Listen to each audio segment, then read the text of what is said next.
அன்பின் உள்ளங்களே, நாம ஒரு காரியம் பண்ணா அதற்கான கைமாறு நிச்சயமாக நமக்கு கிடைக்கும். நாம நன்மை செய்தால் நன்மை நமக்கு கைமாறாக, தீமை செய்தால் தீமை கைமாறாக. இதுதான் உலக நியதி. ஆனா ஆண்டவராகிய கடவுளினுடைய நியதியை பாருங்க. அவரு சொல்றாரு, நீங்க செய்யக்கூடிய அத்தனை காரியங்களுக்கும் நன்மையை நான் கைமாறாக கொடுப்பேன். ஏன்னா அவர் நம்ம கிட்ட எதிர்பார்ப்பது எப்போதும் நன்மையின் காரியங்கள். அப்போ தீமை செய்தா என்ன பண்ணுவாரு ஆண்டவர்? தீமை செய்கின்ற நம்மை நன்மையால் நிறைப்பாரா அப்படின்னு பார்த்தா நிச்சயமாக நிறைப்பார். எப்போ தெரியுமா? நாம செய்கின்ற தீமைய உணர்ந்து, நாம பண்ணது தீமை அப்படின்னு சொல்லி மனசு வருந்தி ஆண்டவர்கிட்ட போய், ஆண்டவரே எங்களை மன்னிச்சுக்கோங்க. குருவானவர்கிட்ட போய் நல்லதொரு பாவ சங்கீர்த்தனம் செய்கின்ற வேளையில, நம்ம பண்ணது தப்பு தான், நாம் அப்படி பண்ணி இருக்க கூடாது, தீமை பண்ணிட்டோம், ஆனா இப்போ மனசு வருந்துறோம், ஆண்டவரது மன்னிப்பை கேட்டு நிற்கின்றோம். அப்படி மன்னிப்பு கேட்டு பாவ சங்கீர்த்தனத்தின் மூலமாக ஆண்டவராகிய கடவுளினுடைய மன்னிப்பை பெற்றுக்கொள்ளுகின்ற வேளையில் நாம எந்த ஒரு நன்மைத்தனத்தையும் இழந்து விடாத படிக்கு ஆண்டவர் கைமாற்றை கொடுப்பார்.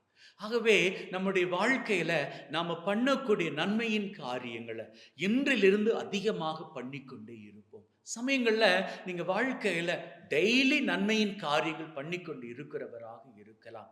அடுத்தவரது மனதை காயப்படுத்தாதவர், அடுத்தவர்கள் தேவையில இருக்கிற பொழுது ஓடி சென்று உதவுகிறவர், அடுத்தவர் அழுகின்ற பொழுது அவரை மகிழ்வால் நிரப்புகின்றவர். இப்படி நன்மையின் காரியங்கள் பண்ணுகிறவராக நீங்கள் இருக்கலாம், இருந்து கொண்டிருக்கலாம். இன்னும் அதிகமாக பண்ணுங்களேன். தெரியுமா, நீங்க அதிகமாக இந்த நன்மையின் காரியங்களை பண்ணுகின்ற வேளையில் உங்களது வாழ்க்கை மீது ஆண்டவர் இன்னும் அதிகமான ஆசீர்வாதங்களை கொடுப்பார்.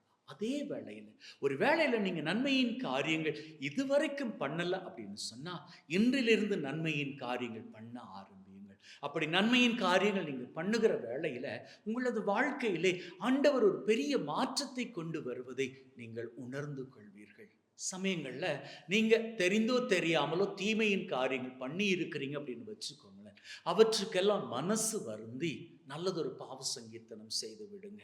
ஒரு நல்ல பாவ சங்கீர்த்தனம் செய்து விட்டு நீங்க வேணா பாருங்களேன், இது வரைக்கும் நீங்க ஏங்கி தவித்த அநேக ஆசிரியின் காரியங்கள், உடல் ஆரோக்கியம், மனதுல நிம்மதி, நீங்க எதிர்பார்த்தபடி நல்ல படிப்பு, வெளிநாட்டு பயணம், குழந்தை பாக்கியம், திருமண வரன், இவையெல்லாம் நீங்க எதிர்பாராத அளவுக்கு ஆசீராக சீக்கிரமாகவே உங்களுக்கு கைகூடி வந்துவிடும்.